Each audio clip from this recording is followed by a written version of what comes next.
Hello, good morning. Sorry about that. I realised I had everything all around the wrong way. So, take two. Good morning. Welcome to my Facebook live chat for Friday, the 2nd of November. Nuts. So if you're watching later on YouTube, hello. It's always nice to have you watch, no matter when it is, if it's as I'm live or later on. If you ever want to say anything, let me know anything, or have a question, just email me Shelley@spinncushions.com and I'll get back to you. So hi, welcome. I've been fairly focused this week on one thing, so I don't have a whole lot to share with you this week. Lots to show, but not lots of different things. Okay. So this week there was no newsletter. If you're wondering why, it's because it's the changeover week in the month. So there's 4 emails I send every month, and at the end of the swap over week, I just don't do one. It just gives me a week off and a break and lets me concentrate on other things. So next week, back to weekly newsletters, and it will be my work in progress Wednesday. I still don't know what I'm going to do on that one yet, but I will figure it out. So what have I done since I saw you last? Hopefully you can all hear me okay. Thanks to Melissa, who emailed me. Hello, Melissa. She reminded me that I'm not actually listening to anything, so I don't have to put this annoying earbud in my ear.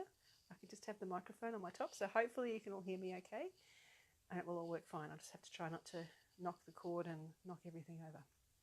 So thank you, Melissa. Stupid of me, but anyway.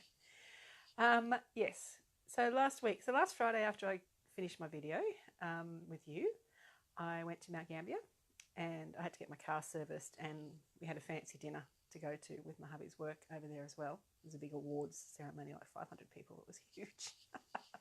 Anyway, but I had to be there in the afternoon to drop my car off to get the car serviced, and I realised that the Mount Gambier Library, they have a crochet club twice a week, Monday and Friday afternoons. I think Monday afternoons, definitely Friday afternoons. And so I thought I'd had some spare time. I would drop in and spend some time with them. So I did. That was lovely. Some of them had my book there, were working from it. And yeah, it was nice. It was nice to just sit and crochet with some people who like crochet. It was fun. That was good. And then we had a big dinner. Yeah, pretty wild. Not wild. Not wild like things used to be. It was fairly tame, but it was a big night with a lot of people. Yeah, so that was last weekend, last Friday. Right, so this week, don't have much news about my book. Just other to mention, it's available now. Everywhere, ebook, digital versions, physical book from Amazon and everything. I've still got 2 workshops coming up. Make a Maker on the 24th of November in Melbourne. I think there's still a few spots left, not many though, I don't think. And Little Woolly on the 1st of December. I don't think Julie's listed that as yet, but I'm sure that will happen soon. Yes, so that's it for book talk this week, almost. Well, not hooking, yeah, that's more like my style these days. All right, so I need to mention the Giantess Crochet Along. It was a quiet cal, just a little, at your own pace really, crochet along project. So that's this pattern here. I'm going to try and do this without knocking anything over. So we've got a large square and smaller squares that go to make up a blanket. You can make however many squares you need to do. And that's all pretty much wrapped up now. But there's some beautiful ones appearing in my Facebook group. So some huge ones, some beautiful different coloured ones. So it's really nice. So if you're in my Facebook group, go and have a look, because there's some really pretty ones popping up, and also some Greg blankets. It's always nice to see my Greg blanket popping up. There's some of them in there as well. It's really cool. Yes, but this week, most of my week this week, when I've had time, has been working on my Beneath the Surface cal that's going to start in January next year. You heard it first. January. I've actually put a little bit of information up on the blog, just a bit of information about how it's all going to work, commonly asked questions, that kind of stuff. No yard requirements yet, because I haven't finished making the sample, so I can't tell you the yardage yet. I've got an estimate, but I need to confirm it. So what I've been doing this week. So last week I showed you this pile of the plain old squares, and that I'd finished the big square and I'd blocked it and woven in on the ends. Well, since then, I have also finished all of the puff squares, these ones. So I put them all in a big stack. Lots and lots of squares. So there are, it's interesting, I think this is interesting, you might not think this is interesting. There are 32 squares in this pile, the plain ones, and there are 24 squares in this one, the puff one, but you can just see the texture adds a fair bit of height. They're pretty much the same, even though there's 12 less squares. No, not 12, 6 less squares. My maths brain is not working very well this morning.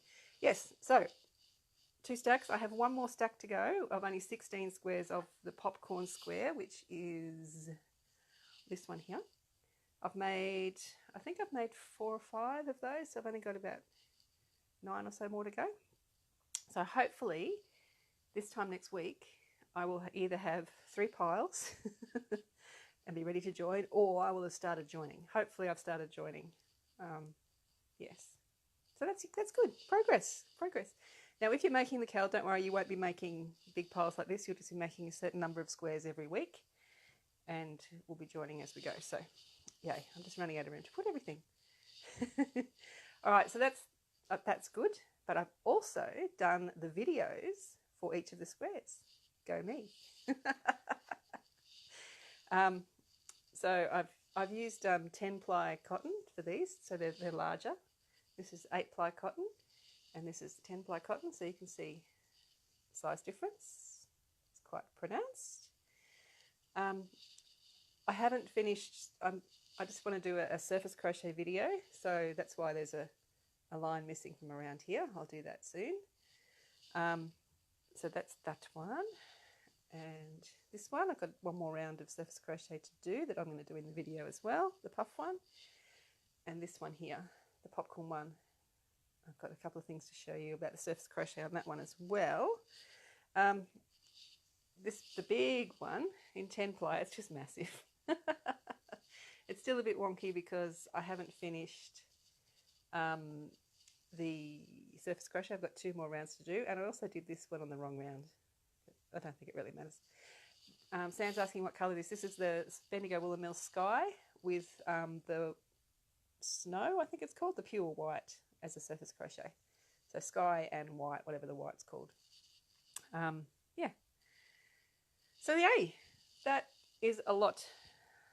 That's almost, so they're 200-gram balls of the cotton, and the 10-ply I think there's about 380 metres.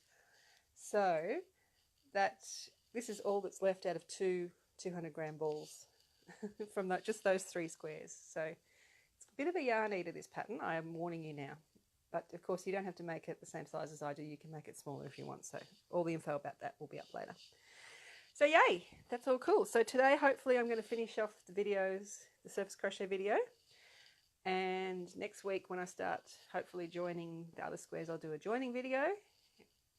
And that will be all done. Hooray.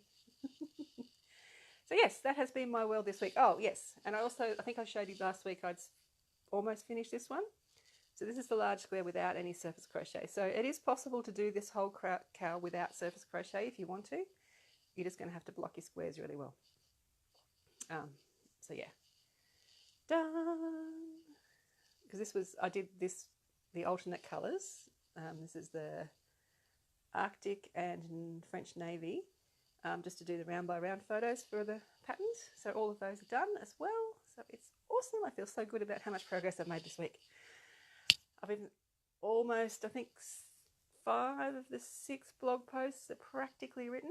I need to add photos and links and videos and all sorts of things, but the words are pretty much there. So I feel really good about it. Hopefully that will continue. So yes, the charts are being tested now. Even the chart for the big square is being tested. Patterns are being tech edited. So we are getting there. Hooray. All right, so now I'm just going to put, pardon me, these down on the floor so I've got room to show you my next thing. All right, so I've had a few questions this week, mainly related to things in the book. So there are each of the patterns at the start. It will, sorry, that's not a good example because it's got notes. Here we go. Let's look at this one. You can see this blue writing here. At the top of every pattern, there's a line that recommends a way to begin the square. There's lots of different, well, not lots, there's only a few. There's a few different ways you can start a granny square. Most of the time in the book, I say attach yarn to a hook with a slip knot, chain one, and work all your round one stitches into that one chain. So that's what I've done in most of the patterns. But somebody asked the question, why do you sometimes, like this one here, says begin with a magic circle or chain 4 and join the last chain to the first with a slip stitch to make a loop. Or, and then other ones say,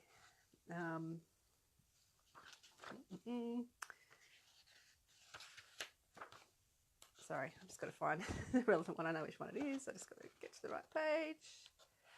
Here we go. Whereas this one here says chain 10 and join that chain 10 into a loop to begin, because you can see that's got a large circle, large hole in the center.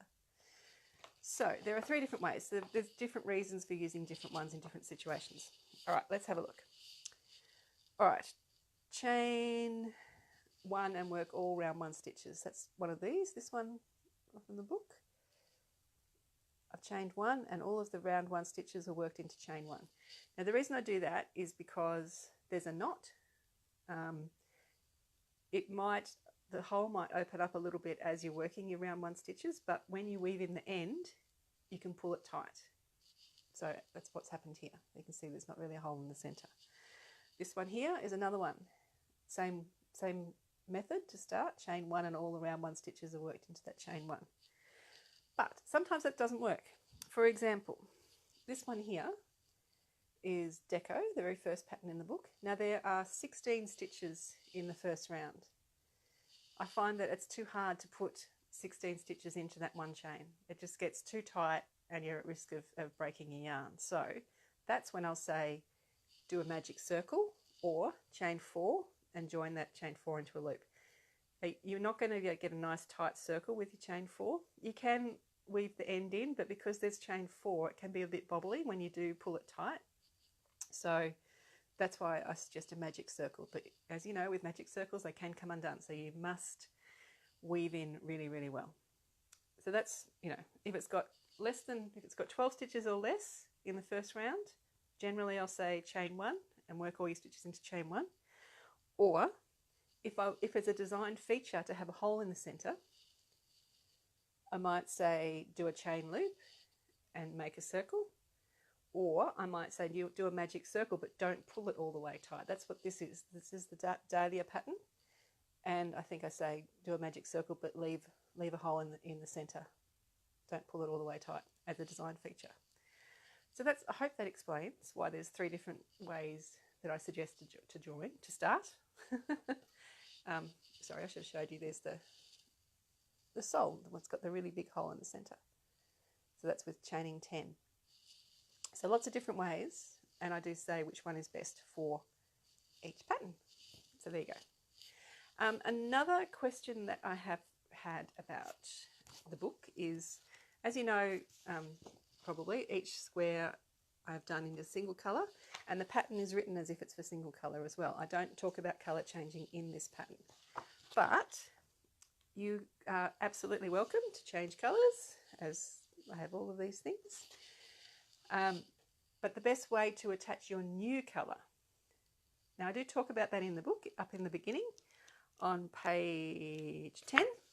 We've got a section here called Changing Colours, and recommend a couple of methods depending on what you're doing. So if you are doing, for example, this one here, and you're attaching this cream colour, I would attach it with a standing stitch. So a standing stitch is where you attach your yarn to your hook with a slip knot, then put your finger on the knot and hold it, and make whatever the first stitch is as normal. So if it says chain 3, that traditionally takes place of a double crochet US or a treble crochet UK, then you would just make that stitch properly from the very beginning.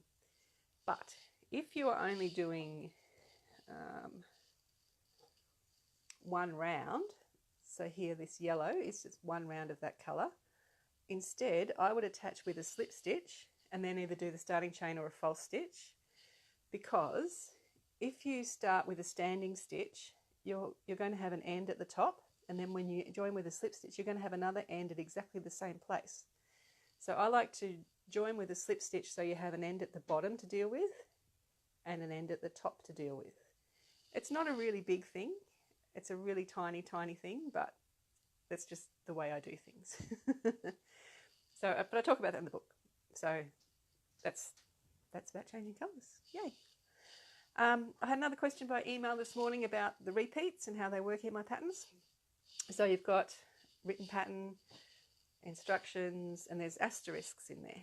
Okay, so we've got a single asterisk at the start of a repeat and another single asterisk at the end of a repeat. And in the middle somewhere, you quite often find there are two asterisks. So what that means is you've got a full repeat between the single asterisks and a partial repeat between the single and the double. So the patterns say, the way you work my patterns is you follow the instructions, ignore the asterisk completely until you get to the word repeat. Then you go back and do what it says. So it might say repeat from the single asterisk to the single asterisk 2 times. Then it might say repeat from the single asterisk to the double asterisk 1 time. So that's all that is. So you just ignore them until you need them, and then just do however many times the pattern says.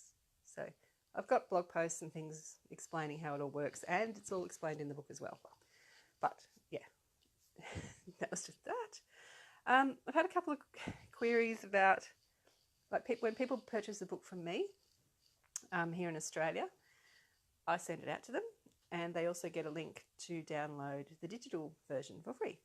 So people have been getting the link to download, say, but hang on, I ordered the real copy. Where's my real copy? Yeah, don't worry, it's coming.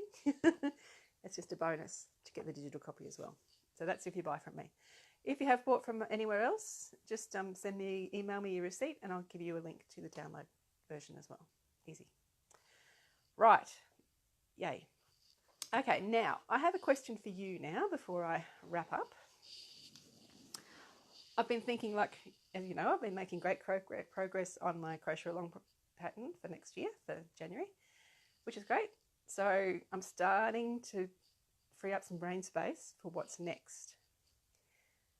And I've been thinking, I know my book is still fresh and new, but it does take a long time to do books. So I'm thinking about my next one, because there is going to be a next one. It's just what it's going to be about. Now, I've got a few ideas, and I just would love some feedback from you guys. So either by email or commenting on here, or I might actually do a bit of a survey in my emails as well. So if I get my emails reply to that, that would be awesome. So what I want to know is, would people be interested in me putting my previous collections into print? So my Sirens Atlas collection, which is 52 patterns. Or my More Than a Granny ebooks. There's 2 ebooks with 20 patterns each, so that would be 40 patterns. My Flowers Abound ebook has 20 patterns, but I could add others. Or would you rather something completely new? Or would you like something completely different? Like large squares, like a book of my large patterns. I really want to do, can easily do any of them. I've got a Sirens yes already. Yes, working from patterns that are already released means it would happen quicker. A brand new one would take a lot longer, brand new content, but yes to all. Yeah, okay. Thank you. Okay, good. Thank you for your feedback. All right. Keep going. If you're watching this later, I would love to know, so just leave a comment below. But it's not going to happen till well into next year that I'll even start working on whatever it is. But if I have some feedback on what you want, then I can give you what you want. Yay. Yes, thank you. All right, so that's probably about it for me today. I'm going to be a bit busy in the coming weeks. I'm helping out a friend doing some work, just a few hours here and there when I'm needed. So I'm going to have a little bit less time to play. But tomorrow, Saturday, and no, tomorrow is Saturday. Tomorrow, Sunday, and Monday, I'm going to be teaching workshops at a local retreat. So we've got Portland, which is in Portland Bay, and we have Bridgewater, which is in Bridgewater Bay, and Discovery Bay is a little bit further along. So Cape Bridgewater is a beautiful place. It's this beautiful curved bay, cliffy type hills, and beautiful beach. There's a seal colony out there. There's a coffee shop and a surf lifesaving club. That's it. That's all there is there. Oh, and then houses. There's also a camp there, and that's where this retreat's being held. So there's people coming from all over Australia to this yarny retreat. So there's going to be a lot of spinning, weaving, dyeing, knitting, crochet, all sorts of things happening. And yeah, it's going to be really fun. I'm going to be going there tomorrow morning. I'm teaching Granny Square for beginners. Sunday morning I'm teaching a couple of patterns from my book. And Monday morning I'm teaching how to read patterns and charts. So it's going to be heaps of fun. And I'm going to have some time on Saturday afternoon, tomorrow afternoon, to just sit and play too. So I might take my popcorns for my Beneath the Surface thing as well. Thanks, Lynn. Yeah, so that's going to be fun. And it'd be nice to come home and sleep in my own bed in between. I've just been away so much and done so many things lately. It's just nice to be home. Yes, so that's that. That's me this week. So have a wonderful weekend, and I will see you next Friday. Yes. With hopefully some more progress on my crochet along project. In the meantime, always email me if you have any queries, Shelley@spincushions.com. Always love to hear from you, and I'll see you next week. Have a wonderful weekend. Bye.